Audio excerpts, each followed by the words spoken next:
최근 들어서 안덕근 산업부 장관도 갔었고요. 통상교섭본부장도 갔었고요. 그리고 정의선 현대자동차 그룹 회장도 갔었어요. 가서 뭔가 얘기를 하고 협상을 하는 듯 했는데 이게 효과가 없었던 건가요? 얼마 전 현대차에서 투자를 막 31조 정도 한다고 했는데 맞아요. 그거 효과 없는 거냐. 근데 생각해보면 트럼프는 어떤 사람이냐면요. 현대가 투자를 하면 한국이 투자를 했네라고 생각하는 사람이 아니고 왜 삼성은 안 하지? 왜 SK는 안 하는 거야? 이런 사람입니다. 네. 그래서 기본적으로 정의선 회장이 어떤 얘기를 하셨었냐 하면 이 관세는 국가 대 국가의 문제이기 때문에 사실은 한 기업이 한다고 해서 그 국가가 그것을 감안해 줄 것 같지는 않다라는 거거든요. 그럼 결국 네. 국가 대 국가인데 네. 지금 우리나라 어쨌든 간에 조금 정치적 리더십이 약한 상황이잖아요. 네. 다 큰 패키지를 전반적으로 묶어서 들고 가서 트럼프를 만나야 될 텐데 결국은 아직까지는 우리나라가 그것에 대해서 되게 성공적으로 하진 못했다라는 거고요. 좀 협상이 잘 된다면 가장 좋은 시나리오는 뭐가 될까요? 그나마 좀 긍정적으로 생각한다면. 우리만 살자라고 생각을 해보면 우리가 미국에 가서 협상을 잘해서 네. 저는 사실 오늘 나온 관세도 중요하지만 몇 달 후에 결국 이것들이 다 과정을 거쳐서 최종 관세가 얼마가 되느냐 협상 끝에 네. 한국이 이러이러한 거 갖고 왔으니까 우리가 관세 얼마로 깎아줄게 아마 나라별로 앞으로 이게 들어갈 겁니다. 네. 미국 입장에서. 네. 그러면 최종 관세가 어느 정도 되느냐 우리가 협상을 잘해서 딴 나라보다 좀 더 낮은 관세 우리랑 비슷한 체급의 나라들보다 낮은 관세를 맞을 수 있으면 제일 좋은 거고요. 네. 더 크게 보면 제가 아까 말씀드린 것처럼 우리가 미국에만 수출을 하는 게 아니기 때문에 전 세계가 이런 관세 장벽으로부터 조금 자유로워질 수 있는 환경 저러다 말겠지 뿐만이 아니고 네. 트럼프에게도 미국에게도 해가 되는 것을 인지할 수 있는 그런 날. April 2nd is a liberating day for our country. And South Korea's average tariff is 4 times higher. Think of that, 4 times higher. This is happening by friend and foe. This system is not fair to the United States and never was. Anybody is treated as fairly or nicely. Understanding is that the tariff announcement will come tomorrow. They will be effective immediately.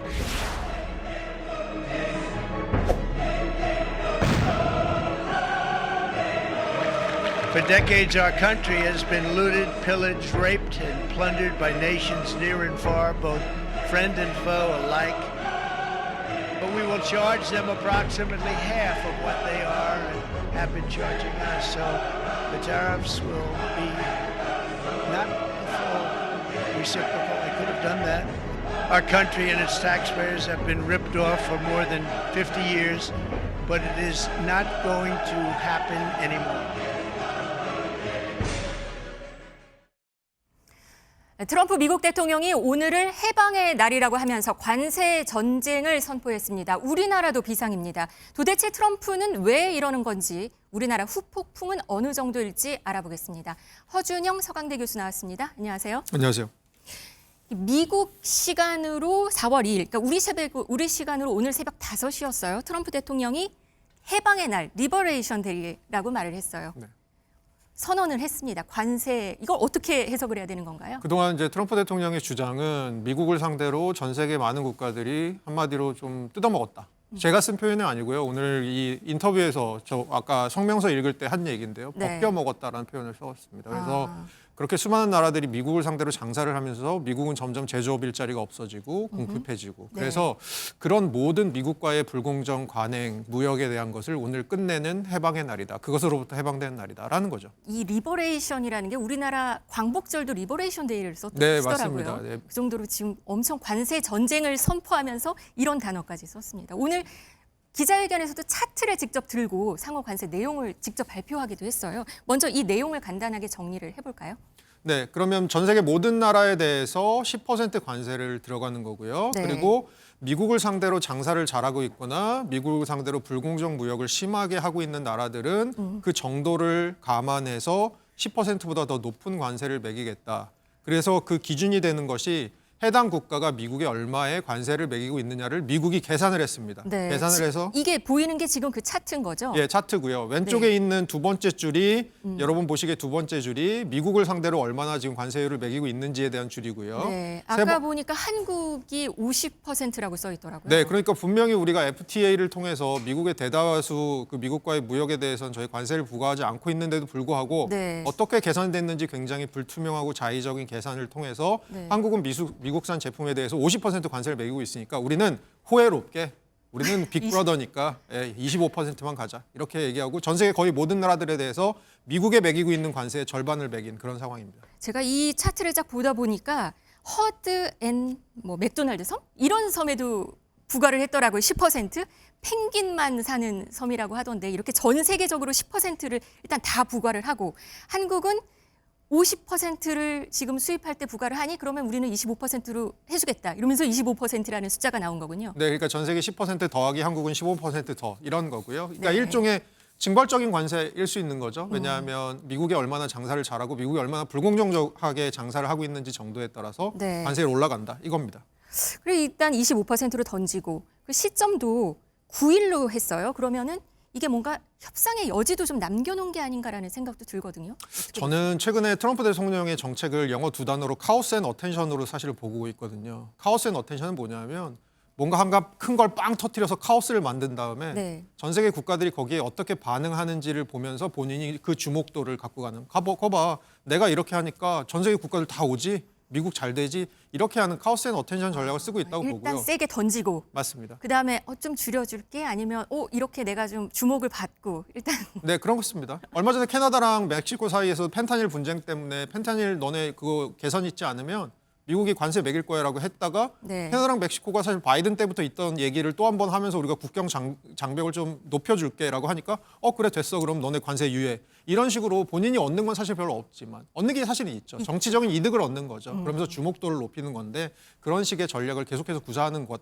그럼 어떻게 보면 오늘 나온 관세도 크게 한번 던져놓고 야 네. 각국이 이거 맞기 싫으면 우리한테 우리 마음을 읽고 패키지 들고 와. 뭐라도 예, 들고 와. 달라 뭐 이런 거군요. 네, 이런 거죠. 그리고 지금 우리나라도 긴급 회의를 열었어요. 오늘 정부는 모여가지고 그리고 9일까지 시간이 있고요. 그리고 우리랑 미국은 사실 FTA로 인해 가지고 거의 관세는 없잖아요. 한 2% 정도 말고는 관세가 없는 걸로 들었는데 그럼 우리 정부의 대응 방안도 좀 생각해 볼 이슈인 것 같네요. 두 가지인 건데요. 그 앵커님께서 말씀하신 것처럼 첫 번째로는 저는 미국 입장에서 리버레이션 데이인지 잘 모르겠지만 전 세계적인 입장에서는 2001년 중국이 WTO에 가입하면서 한동안 계속해서 지속되었던 세계화 태제, 자유무역의 태제에 종말을 고하는 날이라고 저는 생각을 하고요. 또 하나는 또 생각해 볼 수 있는 것은 결국은 우리나라 입장에서는 미국이 원하는 패키지를 들고 가야 될 텐데 네. 그러면 이제 각 산업계 관계자를 다 부릅니다. 정부에서 불러서 자 미국이 이런 거 우리가 해줄 거 더 없을까 계속해서 조사를 하고 그 패키지를 정부가 묶어서 미국으로 가게 됩니다. 네. 관세라는 것은 아주 큰 정책이죠. 네. 그럼 이거는 결국은 정부가 해야 되는 정책인데 정부가 그래서 산업계의 모든 총알들을 다 모은 다음에 미국으로 가서 원하는 게 무엇인지를 얻어내는 네. 그런 과정들이 앞으로 남아 있을 것으로 보입니다. 최근 들어서 안덕근 산업부 장관도 갔었고요. 통상교섭 본부장도 갔었고요. 그리고 정의선 현대자동차 그룹 회장도 갔었어요. 가서 뭔가 얘기를 하고 협상을 하는 듯 했는데 이게 그 효과가 없었던 건가요? 이게 이렇게 생각하시면 될 것 같습니다. 우선은 얼마 전 현대차에서 투자를 막 31조 정도 한다고 했는데 맞아요. 그거 효과 없는 거냐. 근데 생각해보면 트럼프는 어떤 사람이냐면요. 현대가 투자를 하면 한국이 투자를 했네라고 생각하는 사람이 아니고 왜 삼성은 안 하지? 왜 SK는 안 하는 거야? 이런 사람입니다. 네. 그래서 기본적으로 정의선 회장이 어떤 얘기를 하셨었냐 하면 이 관세는 국가 대 국가의 문제이기 때문에 사실은 한 기업이 한다고 해서 그 국가가 그것을 감안해 줄 것 같지는 않다라는 거거든요. 그럼 결국 네. 국가 대 국가인데 네. 지금 우리나라 어쨌든 간에 조금 정치적 리더십이 약한 상황이잖아요. 네. 다 큰 패키지를 전반적으로 묶어서 들고 가서 트럼프를 만나야 될 텐데 결국은 아직까지는 우리나라가 그것에 대해서 되게 성공적으로 하지 못했다라는 거고요. 또 한편으로는 저는 우리나라 부분에서 혹은 일본에서 굉장히 억울해할 부분이 있을 것 같아요. 미국하고 일본에서? 관계를 굉장히 잘했다고 아. 생각하는데 우리나라랑 관세율 차이 1% 납니다. 그러네요. 그렇게 생각했을 때는 어떻게 보면 일본 입장에서는 우린 되게 잘했다고 생각하는데 이런 생각할 수 있을 것 같습니다. 우리가 아직 지금 내일이 남아 있어서 그리고 4월 9일이니까 아직 시간은 조금 있다고 볼 수도 있는 거네요. 네, 그럴 것 같습니다. 근데 하지만 시간이 많지는 않습니다. 네. 지금 이렇게 되면 우리나라 산업의 영향이 얼마나 정말 25% 협상이 잘 안 될 경우 네. 아니면 지금과 같은 상황이 계속 지속될 경우 네. 25%의 관세를 부과한다. 그러면 우리나라 산업에는 어떤 영향이 있게 되는 건가요? 얼마 전에 무역협회에서 추산한 게요. 그 멕시코, 캐나다에 대해서 25% 관세하고 네. 중국에 대해서 10% 추가 관세하고 전 세계 대상으로 10% 정도 보편 관세를 하면 오늘은 사실은 전 세계 10%보다 좀 더 높은 보편 관세라고 보면 그렇게 10%만 보편 관세를 해도 전 세계 GDP의 전 세계 수출이 한 2% 정도가 빠질 거다. 네. 우리나라의 대미 수출은 한 8% 정도 줄어들 거다라고 얘기를 하거든요. 그러니까 우리나라 전 세계를 대상으로 한 수출은 2% 정도 빠지고 이렇게 보면 사실 우리나라가 수출이 우리나라 GDP에서 차지하는 비중이 30% 후반대입니다. 이렇게 봤을 때는 사실 우리나라가 미국에만 또 수출하는 게 아니잖아요. 미국이 그렇게 관세를 하면 유럽도 관세를 할 거고요. 보복 네. 관세할 거고 이러다 보면 관세 장벽이 일종의 글로벌 높아지겠군요. 스탠다드가 되면서 우리나라 수출이 쪼그라들 가능성이 있기 때문에 사실은 조금 안 좋은 시나리오 쪽으로 지금 가는 것 같습니다. 네. 그러면 만약에 잘 된다면, 좀 협상이 잘 된다면 가장 좋은 시나리오는 뭐가 될까요? 그나마 좀 긍정적으로 생각한다면. 우리만 살자라고 생각을 해보면 우리가 미국에 가서 협상을 잘해서 네. 저는 사실 오늘 나온 관세도 중요하지만 몇 달 후에 결국 이것들이 다 과정을 거쳐서 최종 관세가 얼마가 되느냐 협상 끝에 네. 한국이 이러이러한 거 갖고 왔으니까 우리가 관세 얼마로 깎아줄게 아마 나라별로 앞으로 이게 들어갈 겁니다. 네. 미국 입장에서. 네. 그러면 최종 관세가 어느 정도 되느냐 우리가 협상을 잘해서 딴 나라보다 좀 더 낮은 관세 우리랑 비슷한 체급의 나라들보다 낮은 관세를 맞을 수 있으면 제일 좋은 거고요. 네. 더 크게 보면 제가 아까 말씀드린 것처럼 우리가 미국에만 수출을 하는 게 아니기 때문에 전 세계가 이런 관세 장벽으로부터 조금 자유로워질 수 있는 환경 저러다 말겠지뿐만이 아니고 네. 트럼프에게도 미국에게도 해가 되는 것을 인지할 수 있는 그런 날 트럼프가 인지할 수 있는 날이 오면 좋겠습니다. 맞아요. 방금 말씀하신 대로 지금 미국도 불안해요. 미국도 인플레 걱정이 이렇게 관세가 심각해지면 미국 자국 내에서도 문제가 생기거든요. 이 고민을 안 할 수가 없을 텐데 트럼프는 도대체 왜 이렇게까지 하는 건가요? 관세라는 것이 트럼프에게는 굉장히 정치적인 트라이엄프를 가져다 줄 수 있는 무기인 것 같고요. 정치적인 영광을 가져다 줄 수 네. 있는 무기라고 생각을 하고요. 또 한편으로는 경제적으로 생각해 보면 이렇습니다. 얼마 전에 스캇 베센트 재무장관도 나와서 비슷한 얘기를 했는데 미국이 이제까지 호구 잡혔다. 앞으로 새로운 미국을 건설하기 위해서는 우리가 한강을 건너는 이 어려운 과정을 강을 하나 건너는 어려운 과정을 겪어야 된다. 네. 당분간은 좀 참자. 하지만 결국은 우리는 이긴다? 더 나은 포인트로 갈 것이다. 근데 그 중간에 고통이 미국뿐만이 아니고 전 세계의 고통이 너무 클 가능성이 큰 거죠. 맞아. 아까 오늘 발표가 난 뒤에 어떤 나라에서는 이거에 대해서 뭔가 되게 대응책을 내놨다면서요? 스웨덴? 같은 네. 유럽인데도 그 이탈리아 총리 여성분이신데 그분은 네. 말도 안 된다라고 얘기했고요. 네. 스웨덴에서는 바로 협상 들어가겠다. 뭐. 근데 협상 들어가겠다는 게 되게 힘든 게 네. 이게 상호 관세라는 게 미국이 관세뿐만이 아니고 다른 나라가 하는 모든 정책들 뭐 얼마나 자국 산업에 보조금을 주는지 환율이 얼마나 건드리는지 이런 걸 보여주잖아요. 한마디로 피겨 스케이팅 같은 겁니다. 그러니까 우리는 피겨 스케이팅을 하는데 만점이라고 나는 생각하고 있는데 네. 점수가 터무니없게 낮게 나온 거예요. 네. 심판이 누군지 보니까 트럼프예요. 그래서 가서 물어보는 거죠. 도대체 내가 뭘 잘못한 거죠? 그러니까 너 트리플 악셀 돌고 떨어질 때 약간 미끄러지더라? 안 미끄러졌거든요. 피겨 스케이팅이랑 네. 같군요. 뭔가 그러니까 그런 느낌 심판의 같은 불공정 같은 느낌. 심판의 눈에 모든 것이 달려 있는 것이기 때문에 결국은 각국에서 할 수 있는 것이라고는 미국이 도대체 뭘 원하는지 미국의 마음을 알아내는 과정이 필요할 것 같습니다. 그렇다고 너무 또 다 가져가는 거는 좀 트럼프는 지금 다 갖고 오라는 거고요. 네. 근데 결국은 협상이라는 게 우리가 줄 건 주고 받을 건 받는 것이 협상이라고 한다면 네. 그걸 해야 되는 거죠.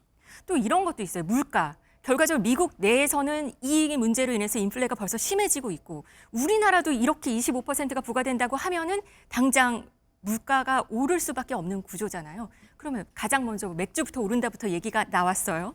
예, 이게 뭐냐면 미국이 3월 12일에 철강하고 알루미늄에 25% 관세했는데 네. 그때 알루미늄과 관련된 용품들도 먹이겠다고 했는데 맥주 중에 맥주 수출을 두 캔이군요. 가지로 하잖아요. 네, 병으로도 하고 알루미늄으로 하고.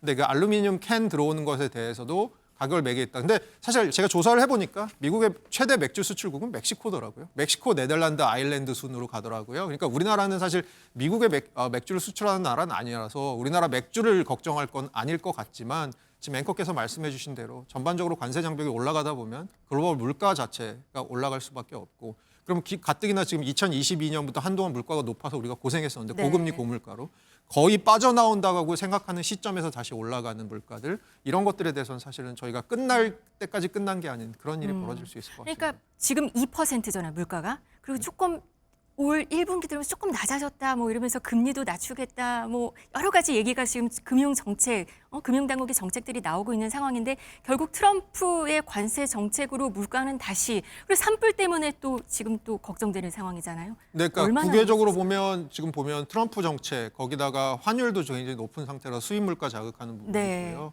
국내적으로 보면 말씀하신 것처럼 이제 산불 같은 것들의 영향으로 여러 가지 작황 같은 것이 영향을 받을 확률도 크고요. 네. 그런 측면에 있어서는 올해 한 해가 사실 우리나라 경제 성장률 전망치가 지금 계속해서 낮아지고 있는 상황이어서 네. 한국은행 기준이 1.5%고 심지어 어떤 IB 글로벌 투자은행들에서는 맞아요. 1% 초반 0%대까지 얘기가 맞아요. 나오고 0% 있거든요. 대까지 나왔어요. 예, 그렇게 봤을 때는 결국은 물가는 계속해서 조금 올라갈 가능성, 경기는 계속해서 부진할 가능성, 사실 두 가지 안 좋은 콤보 같이 나타날 가능성이 좀 있습니다.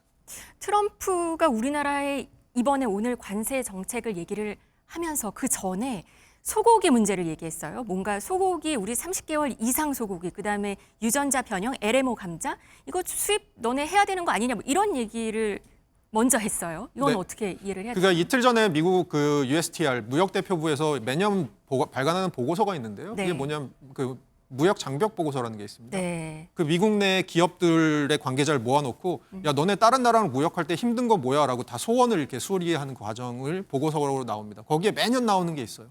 일본이랑 대만 같은 경우는 광우병 때문에 원래 30개월 미만 수입만 하다가 30개월 이상도 하는데 왜 한국은 그 30개월 이상은 이제 안 하지? 뭐 이런 것도 하고 왜 이렇게 너네 유전자 변형에 굉장히 민감하지? 이런 거 하거든요. 결국은 네. 이것들이 아까 제가 말씀드린 것처럼 관세로 잡히지 않는 비관세 부분에서 한국이 자꾸 자국 산업을 보호하려고 하는 게 있다. 이게 이제 약점이 잡히는 거죠. 그러면 수입이 될 수도 있겠네요. 그것들에 대해서 계속해서 협상을 할 때 우리가 내놓을 수 있는 패키지인지. 근데 사실은 우리나라 국민들에 대해서 사실 국민들이 가지는 이 광우병 소고기에 대한 공포가 좀 있어요. 많기 네. 때문에 오히려 저는 이걸 풀어주는 게 더 안 좋을 수도 있을 것 같아요. 네, 미국산 네. 전체에 대해서 좀 불신이 늘어날 수도 있을 것 네. 같거든요. 그럼 이것들을 갖고 잘 설득을 해야죠. 이거 풀어주면 오히려 니네 잘 장사가 안 될 수 있다. 이런 거죠. 우리 정부의 협상력 너무 중요한 시점이 된 것 같습니다.